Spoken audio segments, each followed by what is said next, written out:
Hello mga bossing, ngayon po mga bossing ko ako po may tuturo sa inyo upang sa ganon mas maging masagana ang ating pong pamumuhay ngayon darating mga bossing ko ng buwan ng Setyembre. Ngayon po mga bossing, ano po ba ito mga bossing ko na pwede nating gawin ngayong umagang ito kung kailan nyo ito mapapanood basta bago pumasok ang buwan ng Setyembre ay magawa po natin. Ito po mga bossing ko ay sa pamamagitan ng bigas mga bossing yan. Para mas maging masagana ating pong pamumuhay mga bossing ko kung kayo po ay diba sa araw-araw nagsasaing po tayo. Kapag nagsaing po kayo mga bossing ko, kailangan yung pinakatakala ng inyo pong bigas ay hindi nakataob. Kailangan tatakalin nyo siya tapos nag-uumapaw yung bigas mga bossing. Isa po yan sa mga sikreto para makahigit kayong maka-attract ng swerte mga bossing. Maganda rin po mga bossing ko na ang hugas bigas ay ipaligo po natin kada Tuesday or Friday.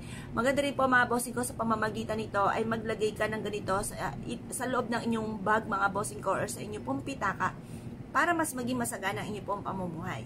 Pwede rin po gumawa ka ng unton mga bossing ko. Tapos, itong bigas ay haluan nyo ng isang barya kahit piso.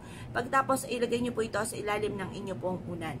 Ang dulot nito mga bossing ko ay napakaswerte. Basta't may 100% kang paniniwala sa mga gatong mga pamamaraan mga bossing.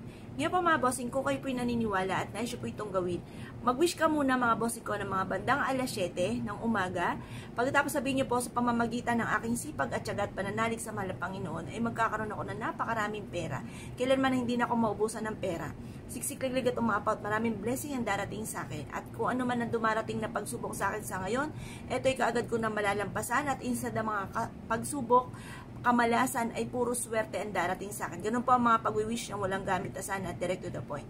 Pagkatapos mga bossing ko, maglagay ka ng ganito sa inyong pitaka or sa inyong pong bag. Tapos yung tinuro ko po sa inyo, pwede kayong mag-ano ng yung pinagugasan ng bigas, ilagay nyo po sa timbang tubig na pampaligo po ninyo, lagyan ng kapranggot na asin, at ipampaligo nyo po yung pinaka-pinale mga bossing. Para dumikit sa inyo yung swerte at maitaboy na kung ano man yung mga paghihirap na pinagdadaanan. Bukod po dyan sa ating pong mga pampaswerte, syempre dapat sipag at tiyaga talaga mga bossing. Kailangan pagtsatsagaan mo talaga. Kailangan humaba yung pasensya ninyo. Kasi wala naman po tao na yumaman ng isang iglap lamang. Yan po ay time will come. Darating po yan para sa inyo. Basta masipag ka lamang at hindi ka nakakalimot magdasal mga bossing. At yun din po mga bossing ko, puno-puno ko ng pag-asa sa buhay, pagiging positibo. Walang imposible mga bossing. Yan po mga bossing, kung kayo po naniniwala at tayo po itong gawin, mas mainam magawa nyo na po ito bago sumapit ang September, yung bear month. Para makasabay po tayo sa iba na maging masagana yung pamumuhay po natin. Sa mga taong masisipag, madidiskarte, at ito po yung naniniwala rin sa mga pampaswerte. Kasi marami nga ako mga kakilala mga bossing, ang yayaman na po nila, mahilig pa sila sa mga pampaswerte. Ngayon po, basta positive ka lamang, makakamtan din natin yan.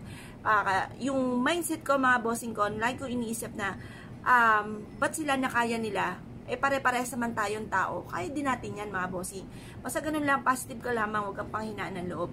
Kaya kung kayo po naniniwala at naisyo po itong gawin, huwag ka na po kayo magpatumpik-tumpik pa. Subukan nyo po ito, proven po ito na maswerte.